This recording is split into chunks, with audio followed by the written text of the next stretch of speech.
Part 5, Other Emerging Empires. The state of Maryland is suddenly victim to a time anomaly.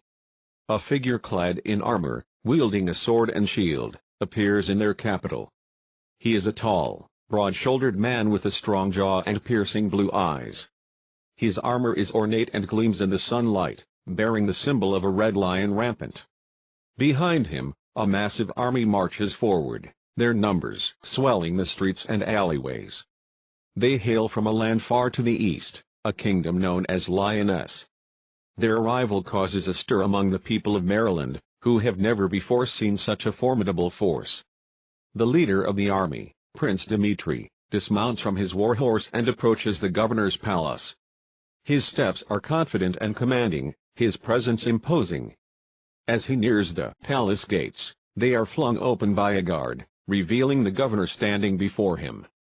The governor, a frail and elderly man, bows deeply before Prince Dmitri, welcoming him to their shores. "Your Highness," he says, his voice trembling with fear and respect. "We are honored by your presence. How may we serve you and your people?" Prince Dmitri raises an eyebrow, studying the governor carefully. "Your hospitality is appreciated, but it is not the only reason for our visit. We have come to claim this land in the name of our kingdom, Lioness. You see, long ago, our forefathers and yours fought side by side against a common enemy. A bond was formed between us, a bond of friendship and alliance. But in the centuries since then, that bond has grown weak. We have come to renew that alliance, to strengthen the ties that bind us together." The governor looks taken aback by this declaration, but he does not dare to argue. Instead, he bows his head in submission. "Of course, Your Highness. We welcome you with open arms. Our people will be honored to fight alongside yours against any foe." The Empire of Sanhaven decides to attempt to research arcane knowledge. In response to the growing threat posed by the Shadow King and the influence of the otherworldly beings in Alabama, the leaders of the Empire of Sanhaven decide that it is imperative for them to gain a deeper understanding of arcane magic. They commission a group of scholars and mages to begin researching ancient tomes, studying lost scrolls, and exploring forgotten ruins in search of long-lost knowledge about the nature of magic and its workings. As the scholars and mages delve deeper into their studies, they discover a hidden library buried beneath the streets of the capital city. The library is filled with ancient texts written in languages long thought to be lost, containing secrets about the origins of magic and the powerful beings that once ruled over the world. They also stumble upon a hidden chamber containing a long-forgotten artifact, an orb of crystal etched with strange runes and symbols. Through further research, they learn that this orb is known as the Sacred Relic, and was last sighted in Europe 1,124 years earlier and was said to have various incredible magical abilities, but the only one recorded was the resurrection and control of an undead army. The scholars and mages spend months, deciphering the ancient texts and studying the artifact, eventually learning how to activate its power. After a ceremony conducted by the High Priestess of Sanhaven and witnessed by the Emperor himself, the orb is finally activated, bathing the city in a blinding light. When the light fades, the Emperor stands before them, his features changed, his skin now pale and his eyes glowing with an otherworldly light. It is revealed that the artifact had transformed him into a powerful lich, capable of commanding legions of the undead. They find records stating how a powerful alchemist who had betrayed the ancient empire of Frosthaven, and joined their rivals the Empire of Sanctity, had become a necromancer of similar lich-like appearance while leading the undead army during the fabled Great Battle of Vatican City, in which both empires participated in, with the Danish native empire, Frosthaven, coming out on top, aiding Vatican City in its defense against the San Marino native empire, Sanctity, with some rumors even stating the necromancer was powerful enough to summon a massive demon. But in learning this, they learn possible origins of the Shadow King. Possibly, towards the end of the records, there are mentions of a god emperor, and him being concerned about some new power that he could sense arriving, and the Empire of Sanhaven now begins to develop a theory that the Shadow King is in some way connected to the new power, in which case, they are likely nowhere near prepared enough without knowing the full capabilities of the Sacred Relic, and even then they might not be prepared enough. They further learn that there are other sacred artifacts out there, and that there are rumors that those, combined with the sacred relic and various other mentioned extremely magically powerful things, were what allowed the God Emperor to ascend into being such. The discovery of the sacred relic and the transformation of the Emperor into a powerful lich has far-reaching implications for the Empire of Sanhaven. With this newfound power, they are poised to become a major player on the world stage, but they must also grapple with the responsibility that comes with such immense power. The Emperor, now a lich, must learn to control his newfound abilities and use them wisely, lest they be turned against the very people he swore to protect. The Empire of Frostreach then decides to invade and try to conquer the state of Connecticut. The Empire of Frostreach marches across the snow-covered landscape, their numbers overwhelming any resistance they might face. They are led by their Emperor, a tall and imposing figure clad in ice-encrusted armor, his icy blue eyes fixed on the horizon. The soldiers of Frostreach are hardened warriors, accustomed to the harsh conditions of their homeland. They march with determination, their breath forming clouds of steam in the frigid air. The Empire of Frostreach also makes sure to send in the Cryokin to guarantee their victory. As the army of Frostreach draws closer to the border of Connecticut, they are met by a scouting party of the state's forces. The soldiers of Frostreach, impressed by the resilience and courage of their enemies, attempt to parley with them. They offer terms of surrender, promising that those who lay down their arms will be treated with honor and respect. The scouting party, however, refuses the offer, instead choosing to fight to the death. The ensuing battle is brutal and bloody, but ultimately results in the victory of the Empire of Frostreach. The Cryokin, true to their nature, prove to be invaluable assets in the battle. They move swiftly across the snow, freezing anything in their path that threatens their allies. They use their icy breath to create barriers of ice that protect the soldiers of Frostreach from enemy arrows and spears. As the battle rages on, the Cryokin form a cohesive unit, working in tandem with the soldiers to carve a path through the Connecticution forces. The Emperor of Frostreach, pleased with the progress of his army, decides to lead a personal assault on the capital city of Hartford. He mounts his mighty ice dragon, a beast as cold as the heart of winter, and commands his army to follow. The city of Hartford, unaware of the impending doom, goes about its daily business oblivious to the danger that lies just beyond its gates. The army of Frostreach marches through the snow, their boots crunching on the icy ground. They are a formidable sight, their icy breath forming clouds in the frigid air, their weapons gleaming with a deathly sheen. As they approach the city walls, they are met by a desperate defense led by Governor Rell, a seasoned warrior in his own right. The battle rages on for hours, with neither side willing to give an inch. The Cryokin, meanwhile, slip past the city gates, infiltrating the city itself. They move stealthily through the streets, freezing anything that moves in their path. They use their icy breath to create a path of destruction, carving a bloody swath through the unprepared civilians.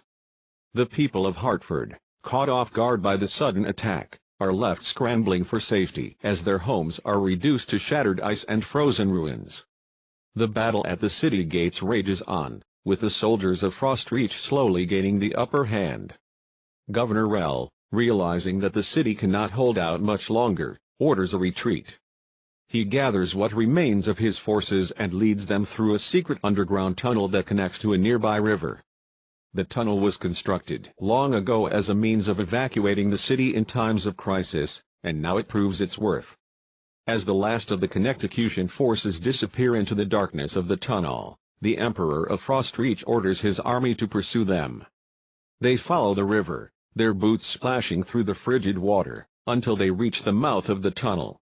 The Cryokin, meanwhile, have already infiltrated the tunnel, using their icy breath to light the way and freezing any obstacles that stand in their path. The soldiers of Frostreach follow the sounds of battle deeper into the tunnel, eventually emerging into a hidden cavern system beneath the city. The caverns are filled with ice formations of all shapes and sizes, some towering hundreds of feet into the air, their delicate shapes threatened by the flickering torchlight. The Cryokin use their powers to stabilize the formations, ensuring that they don't collapse and bury the retreating forces. The pursuit continues through the labyrinthine tunnels, with the soldiers of Frostreach growing more and more weary from the constant movement and the lack of fresh air. They stumble upon a hidden chamber where Governor Rel and the remaining Connecticution forces have taken refuge. The chamber is lit by flickering candles and filled with the sounds of desperate prayers and weeping. The Cryokin, always cold and unfeeling, stands silently at the back of the chamber, their icy breath misting the air. They watch impassively as the soldiers of Frostreach storm into the chamber, hacking and slashing at the defenseless civilians. Blood paints the walls red and the floor slippery with gore. The governor, realizing that all hope is lost, raises his sword in defiance and charges toward the emperor, determined to take as many of them down with him as possible. The emperor, amused by the governor's foolish bravery, easily deflects his clumsy attacks. With a single blow of his massive sword, he decapitates the governor, sending his head rolling across the floor.